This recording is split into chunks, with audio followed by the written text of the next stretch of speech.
Welcome everybody to another episode of Shot in the Dark. I am your host, John Siino Evil here. Let's get right down to it. AEW Dark. So these two shows from AEW were done on the same weekend as Double or Nothing. Elevation was taped the Friday before Dynamite, and then the Tuesday Dark was taped on the Saturday during the Fan Fest. So these are a lot shorter than usual episodes. There's crowds here for the most part, so I'm not sure if this is going to be the norm for AEW Dark, but for the time being, let's enjoy it. So AEW Dark Elevation. So they start the show with a video from Thunder Rosa, who's backstage. She's congratulating Britt Baker on her title win, but says that tonight she will show Baker why she is still afraid of Thunder Rosa with her match. First match, The Acclaim with a record of 16-5, ranked number 5 in the tag team division, versus the team of Brandon and Brent Tate, the Tate Twins. You might know them as formerly being known as Dalton Castle's boys from Ring of Honor, and they're also the current OVW Tag Team Champions. So Caster's Freestyle called them the twins from Sister Sister, and a nice line here said they're just like the vaccine, they're just two little pricks. I find that pretty funny. Anthony Bowens gets the pin here easily after the mic drop from Max Caster. They go to an interview from Double or Nothing. It's actually after the show was done. There's no fans there, but the set is still there. Tony Schiavone introduces Jungle Boy to come to the ring. And Jungle Boy said that he's looking forward to his match with Kenny Omega. But right before he could say anything else, Christian Cage interrupts and says he's not happy with what happened because he doesn't like to lose. But then he talks about meeting Jungle Boy when he was a little kid. His dad, Luke Perry, brought him to the Staples Center, and he has to take a picture with him. And then he saw the look in Jungle Boy's eyes and said that you can tell this is what he wants to do his entire life. Nice little moment here. Christian said that Jungle Boy did it, and now he has to go win the title from Kenny Omega. As Christian's leaving, Matt Hardy comes out. He starts calling Christian a piece of shit, but Christian gets attacked from behind by Private Party until Jungle Boy dives onto them on the outside to save them. This sets up a match for this Friday's Dynamite between Christian Cage and Jungle Boy versus the Private Party. We go to match number 2. Leyla Hirsch with a record of 11-3, ranked number 5 in the women's division, defeated Robin Renegade with a record of 0-2. Very nice reaction for Leyla Hirsch now. It's nice to see with the fans there in attendance, we can actually see who got over during the pandemic era and who might not have not. But Leyla Hirsch, really good reaction here. Very quick and impressive win with the cross arm breaker. We go backstage to the Varsity Blondes, who they're calling out Serpentico for getting in their way during the Casino Battle Royal. And since he's a snake, they're going to rip his head off tonight. But their ultimate goal is to become the AEW Tag Team Champions. Match number 3, Thunder Rosa with a record of 13-2, ranked number 2 in the women's division, defeated Reka Tahaka with a record of 0-5. For some reason during this match, Excalibur replaced Tony Schiavone on commentary, so it was Excalibur and Paul White. Not sure what happened there. But Tahaka hung in this match a little bit with Rosa, but Rosa ultimately got the submission win with the Peruvian necktie after hitting a nasty-looking Death Valley Driver powerbomb type of combination. We go backstage to Penta El Zero Miedo and Alex Abrahantes. Penta was still wearing his Double or Nothing gear, so obviously this is taped differently than the actual match because he was wearing different gear during that. But anyway, Alex Abrahantes translates and says, Penta says, Young Bucks this Friday on Dynamite, we meet once again. Just this time, I'm coming with Pac.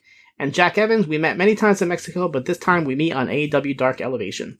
Match number 4, the Varsity Blondes with a record 11-4, number 4 in the tag team division, defeated Chaos Project with a record of 9-12. Julia Hart must have done about half a dozen handsprings in this match. She comes out during the entrance doing them, and then at one point, Brian Pillman's about to get dove onto by the Chaos Project, and she just like handsprings her way towards him to protect him. A little unnecessary, you could have just ran to him, but it's fun. Chaos Project had to win with Creeping Death, but Garrison saved it, knocking Serpentico to the outside. Pillman hits Luther with a springboard clothesline for the pin. Very good tag team match here. The Blondes are extremely over with the crowd. We go to another Dark interview segment from after Double or Nothing with Tony Schiavone. This time he calls out Dustin Rhodes ahead of his bull rope match with Nick Camarado. Rhodes says that Camarado has woken up the beast and he doesn't care how big and strong Camarado is. He has the size and strength but not the passion like Dustin Rhodes does. Rhodes says that he's unbeaten in the bull rope matches and he will bulldog his ass to hell. So that match is this Friday as well.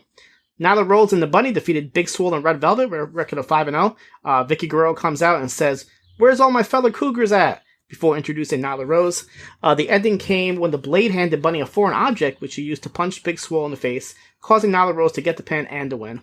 Alex Marvez is backstage with Joey Janela, saying that last week on Dynamite, Hangman Page knocked him around a bit and says that Janela says no shit, as he shows his teeth got a little bit of damage. Marvez asked about Janela not saving Sonny Kiss last week, and Janela says that he was paralyzed because he had a migraine, he had a splitting headache, but says that him and Sonny Kiss are still extremely close. It has been reported that Janela is a little bit injured here, missing a couple of shows for GCW, so it should be noted how long it's going to take for him to come back to the ring. Match number 6, Penta El Zero Miedo with a record of 8-4, defeated Jack Evans with a record of 16-27. A little bit of a Lucha Underground reunion here. Really fun match here. Penta does get to win after a Canadian Destroyer into the Fear Factor package pile driver. Match number 7, Ty Conti with a record of 13-3, ranked number 3 in the women's division, defeated Ashley D'Amboise with a record of 0-3. A really good match here with some hard-hitting action on the outside. Ty's looking really impressive in this one with her judo experience. She wins. She hits a Ty KO followed by the DD Ty for the win. In the main event, Jungle Boy with a record of 6-1 defeated JD Drake with a record of 3-8, accompanied by the Wingmen. Should be noted that Drake is back in his regular singlet here. He has no more jeans, no more see-through sequin shirt. Jungle Boy comes out to the humongous reaction with the Tarzan Boy. Everybody's singing along. You can even see from Jungle Boy's face that he couldn't stop from smiling from the reaction. Really nice to see here. The Wingmen try to get involved here, and they fail. Jungle Boy gets the submission win with the snare trap. So 8 matches on Elevation. We go into AEW Dark. Tuesday's edition only had 5 matches. And this is from the Saturday before the Fan Fest, like I noted. So there's like fans sporadically coming through the show. So it's not really like a full Daily's Place, because it's like kind of like how WWE has access where fans can kind of go watch the wrestling and then go to the autograph sessions, pictures, and all that. So you kind of see fans coming in and out. We also have the Jacksonville Jaguars cheerleaders on the outside of the ring.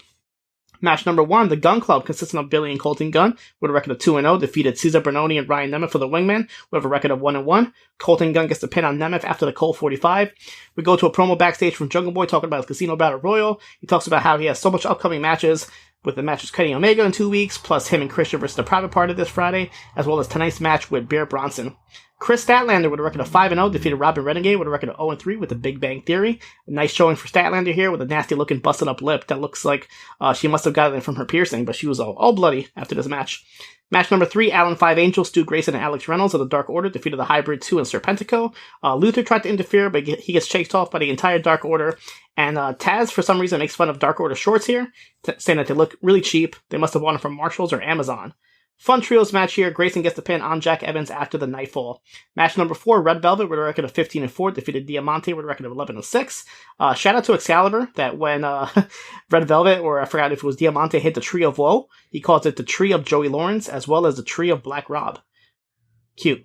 Very good match here from both of them. Hard fought victory though. Red Velvet wins with a spinning kick. We go backstage with the Dark Order, say how it's great to be in front of a crowd. Since last time they were in front of a crowd, they were hated. Everybody hated them. They booed them.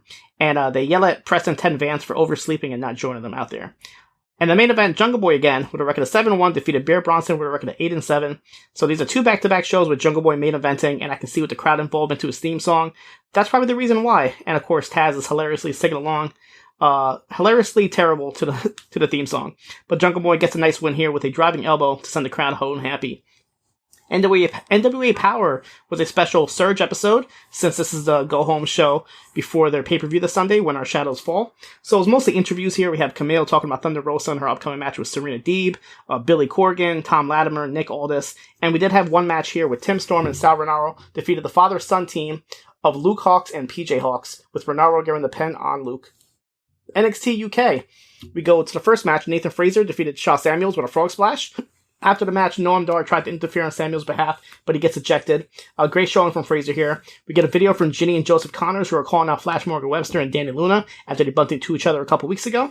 Noam Dar is backstage, upset for being ejected, so he calls out Ilya Dragunov for a match on the next NXT UK. Teomon defeated Ashton Smith by submission with the crossface. After the match, he continued to attack Smith until Oliver Carter came out to save him. Dragunov responds to Noam Dar's challenge and said that there's a lot of truth on Supernova Sessions, but he will bring violence.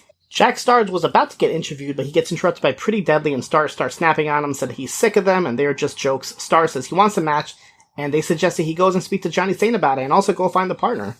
Kenny Williams, a newly looked Kenny Williams here. He's cleanly shaved, new tights, new music and everything here. No more Back to the Future type look. He defeats Andy Wild, making his NXT UK debut. He's like a 13-year veteran. He's wrestled in ICW Fight Club and ICW in general for the longest time now. And Kenny Williams does get the win here. They announced on June 10th, Kaylee Ray will defend her title against Meiko Satomura, and there's a video package hyping it up, as well as Rampage Brown versus Joe Coffey on June 3rd. And the main event, Trent Seven defeated Sam Gradwell with the Burning Hammer when it looked like Gradwell was just about to win. Trent Seven does get the win. 205 Live, we have a battle of newcomers versus veterans here. This is also Tom Phillips' last show, as this was taped before his unfortunate release here. So, poor win out for Tom Phillips, but Asher Hale does get the win on Tony Nese. Really good match here. Hale impressed, winning with a submission with a neck crank. The crowd was actually really behind him. And Ari Starling defeated Arya Daivari with a spinal tap in the main event. Should be noted that the former Christian Casanova, now known as Carmelo Hayes, did answer the Cruiserweight Open Challenge from Kushida on NXT. So I would like to see other people here, like Asher Hale, Ari Starling, Trey Baxter, who's a former Blake Christian, as well as Ike Manjiro. These are a lot of new faces that we have here on 205 Live, so I'd like to see them on NXT, possibly answering to Kushida. New Japan Pro Wrestling Strong. Clark Connors defeated AJZ with a back suplex, as well as El Phantasmo defeating Wheeler Yuta with a super kick. And the main event for the Openweight title, Tom Lawlor defended against Chris Dickinson, winning with a sleeper suplex. Very good match here. I would highly recommend you guys check this out. Danny Limelight and JR Kratos tried to interfere and help Lawlor, but Brody King came out and took them all to the back. And then after the match, Carl Fredericks got in the face of Lawlor, reminding him that he is the next one to get a title shot. Ring of Honor, LSG defeated Joe Keys with a crucifix pin. This is the winners of the Rankings Battle Royal from a couple weeks back. And after the match, LSG told Quinn McKay that he is joining the Pure Division Rankings now with this win. And in the main event, Violence Unlimited, the team of Brody King, Chris Dickinson, Tony Deppen, and Homicide defeated the Foundation, which is the team of Jay Lethal, Jonathan Gresham, Rhett Titus, and Tracy Williams here. Real fast-paced match here. I highly enjoyed it. Nice 8-man match here. But Brody King does get the pin on Jay Lethal after the Gonzo Bomb. So that is the match for the Ring of Honor pay-per-view that's coming up in a couple weeks. WWE main event. The most heated rivalry in the history of main event. Finally, with a question mark, comes to an end. As Ricochet versus Mustafa Ali in a 2 out of 3 falls match. Ali gets the first fall by countout. Ricochet gets the second fall by disqualification. But Ricochet gets the third fall by pinfall. Finally beating Mustafa Ali. And the WWE Network editions of the week, another episode of WXW We Love Wrestling number 9, as well as ICW Fight Club. So yeah, a little bit shorter episode than usual, with AEW Dark only have a total of 13 matches, so that's really impressive. Not sure if it's going to stay like that once they go on the road, or even in the time being. I know they're taping a whole bunch of shows soon. So yeah, it should be no. I'm probably going to end up getting like 30 matches next week, so I don't know what I'm even talking about. But anyway, that is it for me this week. You guys can catch me next week for another episode of Shot in the Dark.